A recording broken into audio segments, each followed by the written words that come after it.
दोस्तों, जिस प्रकार से पीएफ सदस्यों को उनकी डेथ के बाद उनकी नॉमिनीज को पेंशन मिलती है, इसी प्रकार ईएसआई से भी पेंशन का क्राइटेरिया दिया जाता है। तो आज की वीडियो हम डिटेल में जानेंगे आपके ही क्वेश्चन के बारे में, आपका एक-एक डाउट्स क्लियर करेंगे कि ईएसआई से मिलने वाली पेंशन के आप कौन-कौन से नियम के अंतर्गत आएँगे। तो चलिए आज की वीडियो में जानेंगे आपके क्वेश्चन के बारे में। जो आज हम वीडियो में कवर करेंगे वो ये क्वेश्चन होंगे कि ईएसआई मेंबर की डेथ के बाद नॉमिनी को या उनके फैमिली मेंबर को कौन-कौन से बेनिफिट्स मिलते हैं। डिपेंडेंट पेंशन शुरू करने के लिए एलिजिबिलिटी क्राइटेरिया क्या है, मतलब जो डिपेंडेंट होंगे, जो नॉमिनी होंगे, उनके लिए पेंशन शुरू करने के लिए, पेंशन चालू करने के लिए क्या-क्या कंडीशन होंगी और ईएसआई में डिपेंडेंट कौन-कौन माने जाते हैं, ठीक? और ईएसआई डिपेंडेंट्स पेंशन कितनी मिलती है और ईएसआई डिपेंडेंट कितने समय तक मिलती है और आवेदन की प्रक्रिया क्या होगी। तो अगर ये आपके भी क्वेश्चन है तो वीडियो में शुरू से लेकर लास्ट तक बनी रहिएगा। आज की वीडियो में डिटेल में जानेंगे कि ईएसआई से मिलने वाला बेनिफिट्स कौन-कौन से होंगे और ईएसआई से कौन लाभ ले सकता है, क्योंकि पीएफ में आपको पता है कि डेथ कैसी भी हो, आपको पीएफ से तो पेंशन और पीएफ जो भी होगा, पेंशन होगी, सारी मिल जाती है। बट ईएसआई के लिए कुछ क्राइटेरिया है कि उस कंडीशन पे ही अगर डेथ होती है तभी आपको ईएसआई का बेनिफिट्स मिलेगा, अदरवाइज आपको ईएसआई का बेनिफिट्स नहीं मिलेगा। तो वीडियो बहुत इन्फॉर्मेटिव है, शुरू से लेकर लास्ट तक बनी रहेगा।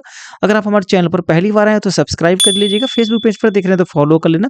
अगर आपकी कोई भी समस्या आती है तो कमेंट में पूछ सकते हैं, हमसे बात करने के लिए इंस्टाग्राम पर जुड़ सकते हैं। इंस्टाग्राम आईडी का लिंक इस वीडियो के डिस्क्रिप्शन में दे रखा है। तो चलिए दोस्तों, जानते हैं आज के बारे में डिटेल में कि ईएसआई के बेनिफिट्स कौन-कौन से होते हैं उनके नॉमिनीज के लिए। तो दोस्तों, सबसे पहले बात कर लेते हैं कि ईएसआई के अंदर कौन-कौन से फ्रेंड्स कवर आएँगे। तो दोस्तों, ईएसआई के अंतर्गत जो पैसा मिलता है, जो पेंशन मिलती है, उसका सबसे पहले क्राइटेरिया देख लेते हैं कि किस क्राइटेरिया में आपको ये पेंशन मिलेगी, ईएसआई का बेनिफिट्स मिलेगा। तो यहाँ आप देख सकते हैं कि जो कर्मचारी था, जो उसकी जो मौत है, जो डेथ हुई है, वो एम्प्लॉयमेंट इंजरी के कारण हुई है या ऑक्यूपेशन डिसीज़ के कारण हुई है, ठीक है? मतलब कंपनी के अंदर के, कंपनी के माहौल में, कंपनी के एनवायरनमेंट में ही अगर कोई इंजरी हुई है तो ही आपको इसका ईएसआई का बेनिफिट्स मिलेगा। दोस्तों, आप समझ गए, मान लो कोई ऐसा केस है कि आप घर पर छुट्टी पे हैं और आप उस टाइम पे किसी एम्प्लॉयी की डेथ हो जाती है, तो उस केस में ईएसआई से बेनिफिट्स नहीं मिलेगा। कंपनी के अंदर ही कोई डेथ होती है, कोई एक्सीडेंट होता है, तभी इसका बेनिफिट्स मिलेगा। तो इस बात को मैंने पहले क्लियर कर दिया। ये आपका बहुत से फ्रेंड्स का डाउट था कि सर पेंशन मिलती किसके लिए? तो इस बात का ध्यान रखिएगा। दूसरा जो क्वेश्चन है वो यहाँ पे बात कर लेते हैं। तो दोस्तों, अब बात कर लेते हैं कि ईएसआई मेंबर की डेथ के लिए कौन-कौन से बेनिफिट्स मिलते हैं, ठीक है? तो जो पहला बेनिफिट्स होता है वो डिपेंडेंट्स बेनिफिट्स होता है, जो कि पेंशन होती है, जैसे कि मैंने बता दिया कि इस पेंशन को लेने के लिए कौन-कौन क्राइटेरिया होते हैं, वो बात करेंगे आगे। पहले बता दी कि जो इसका जो क्राइटेरिया है वो आपके कंपनी के अंदर डेथ होनी चाहिए, इंजरी डेथ होनी चाहिए, ठीक है? तभी आपको इसका बेनिफिट्स मिलेगा। दूसरा होता है फनल एक्सपेंसिव, मतलब अंतिम संस्कार के लिए आपको पैसे मिलते हैं। इसके लिए आपको जो वर्तमान में रूल है उसके लिए आपको 15,000 रुपए तक इसके लिए दिया जाता है। अब इसको लेने के लिए आपको क्या करना होगा? इसको लेने के लिए ईएसआई के ऑफिस जाकर एक ऑफलाइन फॉर्म भरना होगा। उसमें आपकी टोटल डिटेल भरनी होगी और वो डिटेल भरने के बाद में, डेथ सर्टिफिकेट लगाने के बाद में, आप उस पैसे को ले सकते हैं और ये पैसा आपको डायरेक्ट जिस बैंक अकाउंट में अपनी डिटेल फिल करेंगे फॉर्म में भरते समय, उसमें क्रेडिट कर दिया जाता है। इसकी डिटेल वीडियो जानने के लिए कि इस फॉर्म को कैसे भरते हैं, कैसे प्रोसेस होती है, कौन सा फॉर्म है, डाउनलोड भी कर सकते हैं। तो उसको वीडियो का लिंक डिस्क्रिप्शन में मिल जाएगा, जाके चेक कर लेना कि फलन एक्सपेंस को लेने के लिए, अंतिम संस्कार को खर्चा लेने के लिए कैसे फॉर्म को भर सकते हैं, ठीक है? इसी के अंतर्गत आता है कि जो मेडिकल फैसिलिटी ले सकते हैं, कि मान लो कर्मचारी जीवित है तो पता ही है कि ईएसआई के द्वारा आप उसको डिस्पेंसरी के द्वारा आप दवाई ले सकते हैं, मेडिकल केयर करा सकते हैं। तो ये तो बेनिफिट्स तब है जब कर्मचारी जीवित है, ठीक है? और उसकी नॉमिनीज हैं वो भी ले सकती है, मगर ध्यान रखना उनका जो टाइम पीरियड है 6 महीने से, उसको एक्सपायर नहीं होना चाहिए। उसके टाइम पीरियड के पहले ही इसका बेनिफिट्स ले सकते हैं। इसलिए हम बात करते हैं कि डिपेंडेंट जो पेंशन शुरू होती है उसके लिए क्या-क्या क्राइटेरिया होना चाहिए, ठीक है?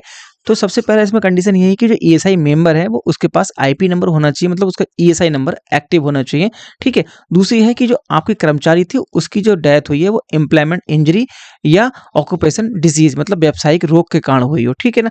इसी के अंतर्गत आता है कि ईएसआई एक्ट के अंतर्गत डिपेंडेंट को ही इसका बेनिफिट्स मिलेगा, बाकी दूसरे को नहीं मिलेगा।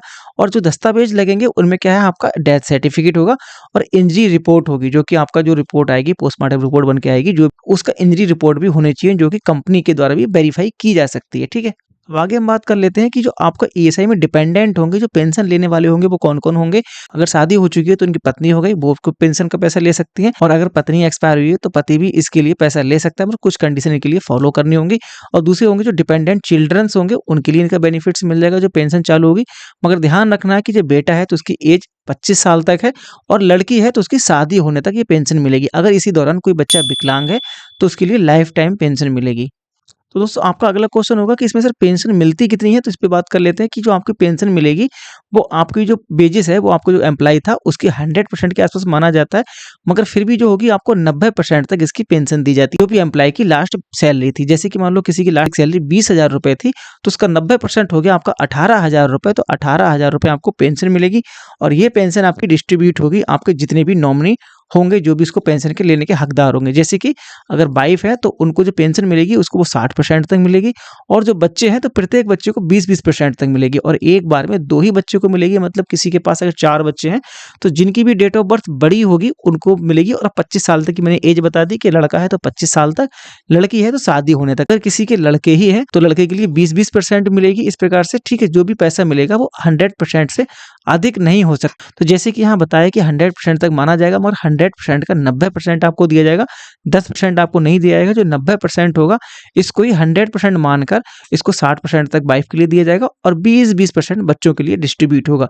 अगर यहाँ पे क्या है, जो अगर बच्चे नहीं लेना चाहते हैं तो इस पेंशन को वाइफ के ही नाम पे ट्रांसफर कर दिया जाएगा। दोस्तों आपका नेक्स्ट क्वेश्चन होगा कि जो डिपेंडेंट है, जो पेंशन है, उनको कितने समय तक पेंशन मिलेगी?